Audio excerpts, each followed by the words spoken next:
Halo teman-teman, salam sehat selalu untuk kita semua, salam sejahtera dan tetap semangat. Dengan saya Bung Ropan, Piala Dunia sudah dimulai, dibuka tepatnya di Stadion Al Bayt di kota Al Khor, mempertemukan antara tuan rumah Qatar dan juga Ekuador, wakil dari Amerika Latin.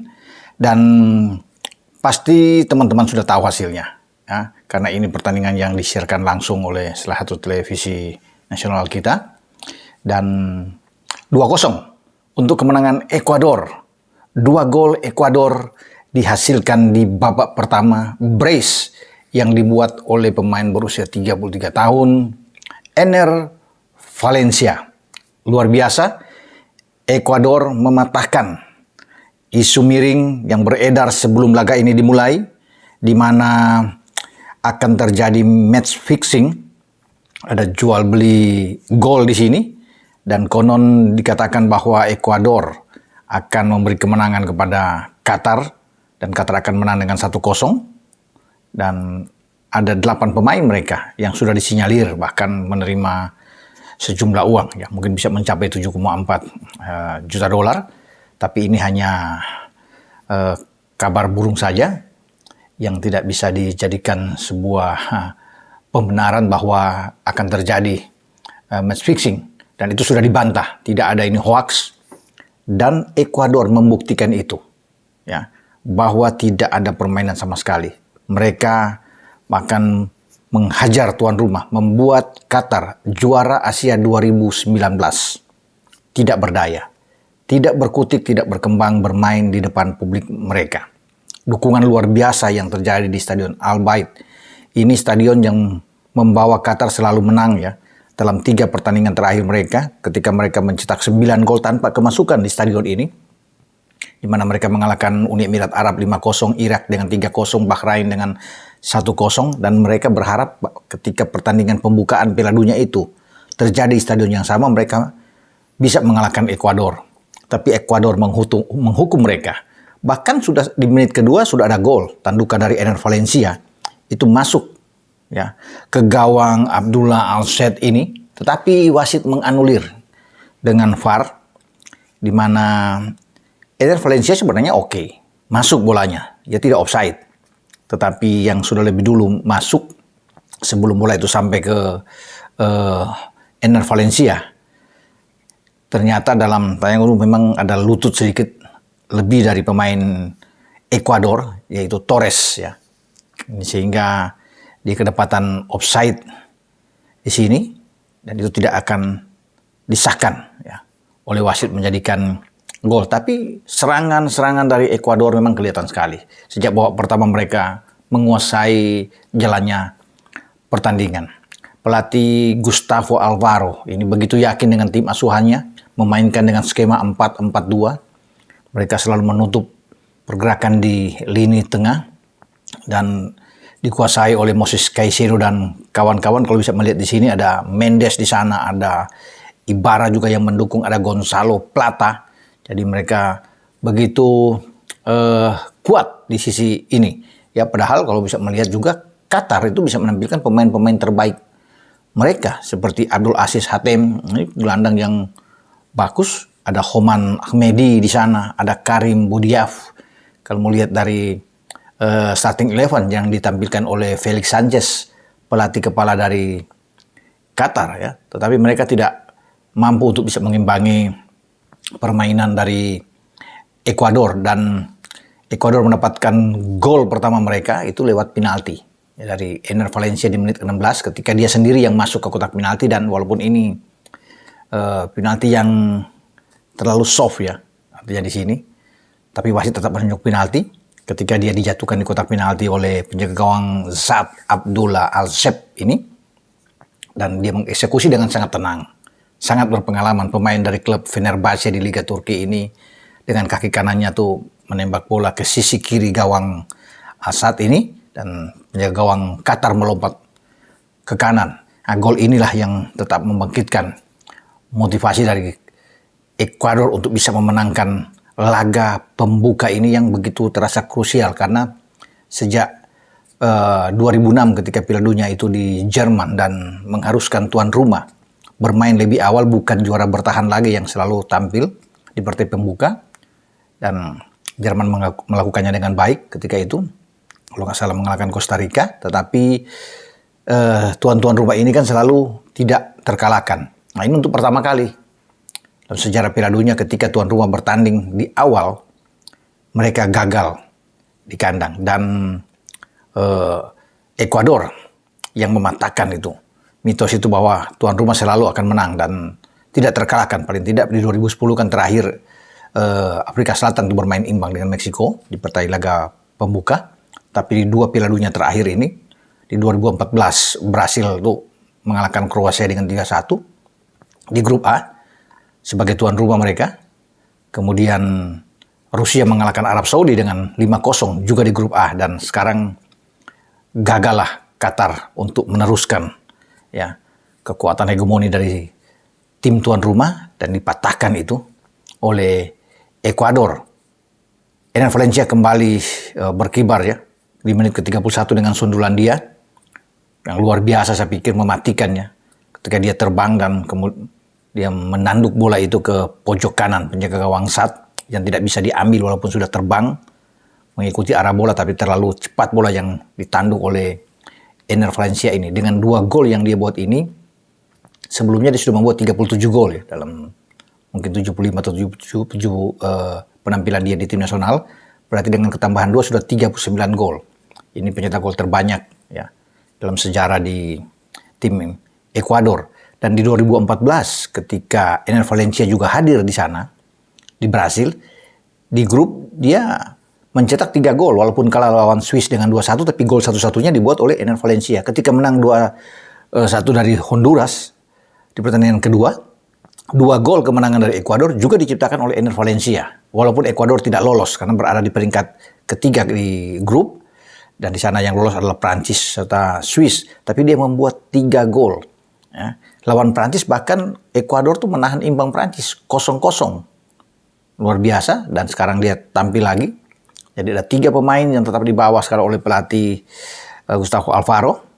Ada Carlos Gruezo dan penjaga gawang Alexander Dominic. Tapi penjaga gawang Ekuador itu dipasang adalah Hernan Ismail Galíndez ya, yang bermain pertama, bukan Alexander Dominic. Dan kita bisa melihat kalau dari statistik yang ada itu memang agak kecil ya pertandingan kali ini, tidak sampai 10 tembakan atau on targetnya tuh bahkan sampai 5 on target tidak ada. Mungkin agak kehati-hatian, tetapi tetap ball position tuh dikuasai oleh pemain-pemain Ekuador, dan Ekuador unggul dari semua aspek ya dalam statistik ya. Mereka bisa menembak 6 kali dengan 3 diantaranya on target dan 2 menghasilkan gol. Sementara tuan rumah Qatar itu dengan hanya 5 tembakan tanpa on target sama sekali ya. Corner bahkan hanya 1 kali, dan ada 3 kali dari Ekuador. Juga dalam akurasi umpan saya kira agak berimbang ya, sedikit tuan rumah dengan 80% dan Ekuador dengan 84%. Namun Ekuador itu lebih efektif dan bisa menyelesaikan pertandingan dengan clean sheet. Ini juga mematahkan juga sejarah ya, bahwa tuan rumah itu selalu mencetak gol di pertandingan pembukaan biasanya. Itu sejak tahun 70 di Meksiko. Tapi kali ini tidak mampu tuan rumah bisa mencetak gol di laga pertama, dan Ekuador dan Qatar itu tidak bisa ya untuk bisa menjadikan tim pertama di Asia ya di bawah konfederasi AOC untuk menang dalam laga pertama. Ya, mereka tetap kalah. Dan ini pembalasan sepadan dari Ekuador karena terakhir di 2018 mereka kalah dengan 4-3 dari Qatar dalam pertandingan persahabatan. Dan sekali lagi pujian untuk Ener Valencia ini ya, hampir saja dia membuat 3 gol. Kalau gol tandukan di menit kedua itu disahkan oleh wasit, dengan 3 gol peluang dia untuk menjadi top skor sangat terbuka. Ya, karena masih ada 2 pertandingan di grup A. Mereka akan menghadapi Belanda dan kemudian menghadapi Senegal. Kalau dia bisa mencetak 2 gol lagi, misalnya dengan Belanda 1 gol atau katakan dengan Senegal 1 gol juga, sudah 5 gol. Potensi untuk bisa menjadi top skor sangat besar ketika mereka untuk melangkah masuk ke babak perdelapan final atau 16 besar di Piala Dunia. Tapi dengan 2 gol ini juga sudah membuktikan bahwa dia punya potensi untuk bersaing di dalam pencetak gol terbanyak. Ya. Kalau dia bisa menambah lagi 2 gol, paling tidak 2 gol saja menghadapi baik Belanda dan Senegal, ya terbukalah peluang bagi Enner Valencia. Karena di Piala Dunia ini agak sulit. Seorang pemain sudah mencetak 5-6 gol itu sangat besar. Seperti yang dibuat oleh Harry Kane pada 4 tahun silam di Rusia dengan 6 gol. Dan juga oleh James Rodriguez di Brasil 2014 juga dengan 6 gol. Bahkan sebelumnya di Afrika Selatan ada 4 pemain yang semuanya membuat 5 gol. Ya, dari Thomas Muller, David Villa di sana, Diego Forlan, Wesley Sneijder, semua 5-5 yang menjadi top scorer di Afrika Selatan.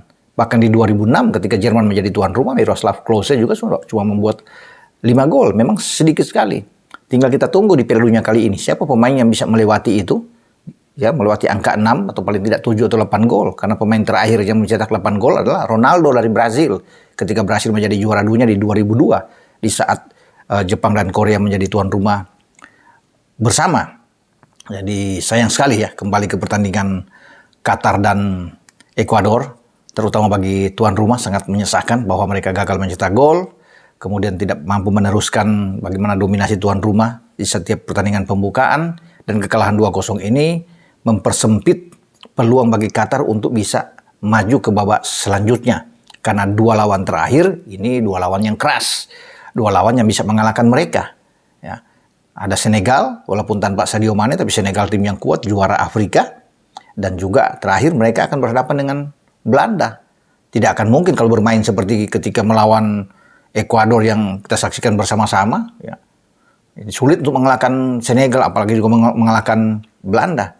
Bukan tidak mungkin mereka akan mengalami 3 kekalahan dan menjadi juru kunci di grup. Karena pertandingan pertama ini sangat penting bagi kedua tim, baik Qatar ataupun Ekuador. Harus menang memang dengan 3 poin untuk bisa memiliki peluang maju ke babak selanjutnya. Dan itu didapat oleh Ekuador, dan Ekuador pantas, layak untuk memenangkan laga pertama mereka karena mereka bermain dengan baik sekali. Kalau kita bisa melihat dengan pertahanan mereka yang kuat dimotori oleh pemain berpengalaman seperti Piero Hincapié, kemudian ada Pervis Estupinan, pemain dari Brighton and Hove Albion, ya, bersama dengan Caicedo.